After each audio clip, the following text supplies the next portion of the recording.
Welcome to Marlo Monday. I'm your host, Steve Reynolds.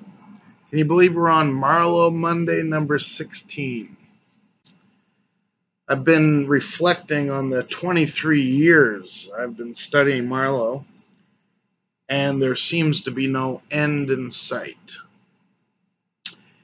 Each technique, effect, article, book has the potential to be a mind-expanding experience in miracle class magic. And that's the rub. It has the potential. To get the most out of Marlo, it takes commitment on your part.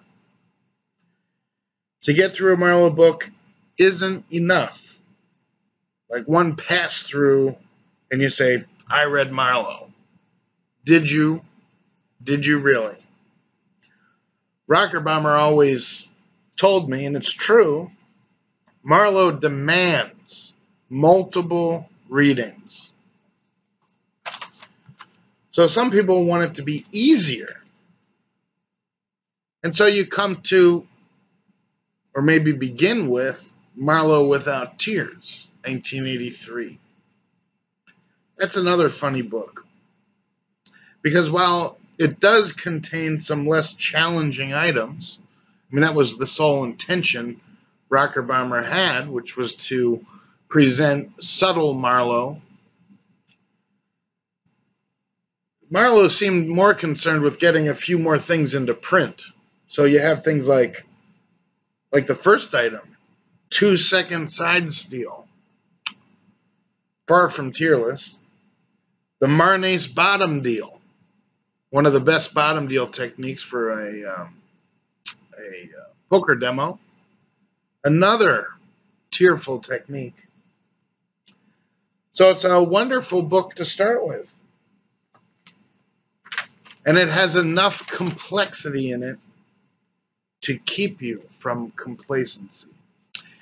And now I'd like to do a wonderful item from Marlo Without Tears, a tearless method, and yet still fascinating and wonderful effect, very strong effect.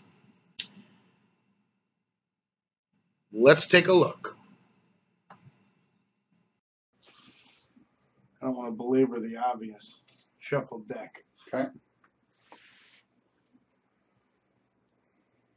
Instead of you picking one like this, I'm going to have you peek at one.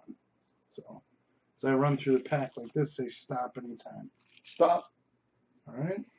We'll get the camera to see that. And you remember that? Okay. Yes. Now it's dead center roughly, so we'll give the cards a couple of cuts. And well, I might have got it to the top. That would be a good trick. No, that's not it. How about the bottom? Nope. All right, I'll do a better trick then. Okay. All right.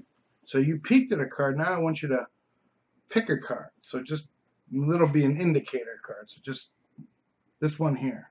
All right. Now remember, we begin with a shuffle deck.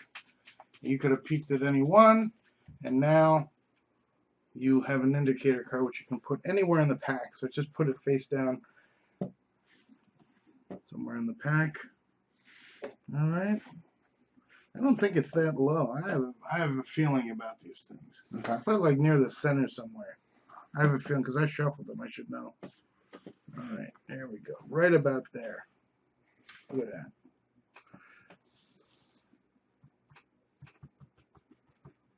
So you pick the king. Right next to the indicator card is the king of hearts. You picked the king of hearts. No. Okay. Well, how about the 8 of clubs? No. The king of hearts and the 8 of clubs. I've seen these before. Actually, earlier today, look at this. Right inside the card case, nice and bold. Oh. The king of hearts and the 8 of clubs. Oh my God. Well, we still have to find your card. Well, maybe the indicator card can help find it. Well, it didn't do a very good job before, so maybe if we just do one of those, we can change to the indicator card to match. Is this the card you picked? It is. And now we will read from the foreword to Marlo Without Tears. A couple of sections. The prevailing assumption about Marlovian magic focuses on its difficulties, complexities, and textual protraction. The look of his books are intimidating.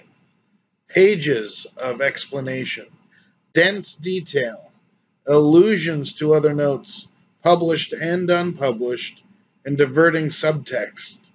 The beginner, to his dismay, soon discovers that Marlo is a detailist with an errant streak to capture everything worth knowing, who has a fervor for absolute thoroughness to cover every contingency, possibility, and methodology.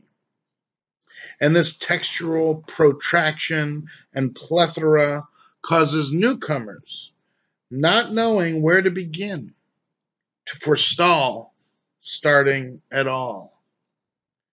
They seek an easier way. Well, good luck with that.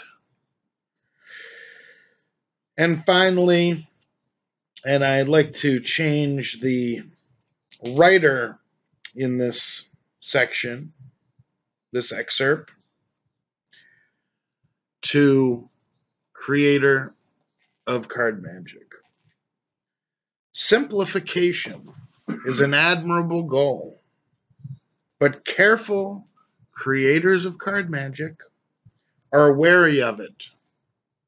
Too often it leads to oversimplification, a dreaded intellectual sin. And simplifiers sometimes succeed in stripping away the very elements that make a trick subtle, sophisticated, and beautiful. Be careful if you choose to simplify. Thank you.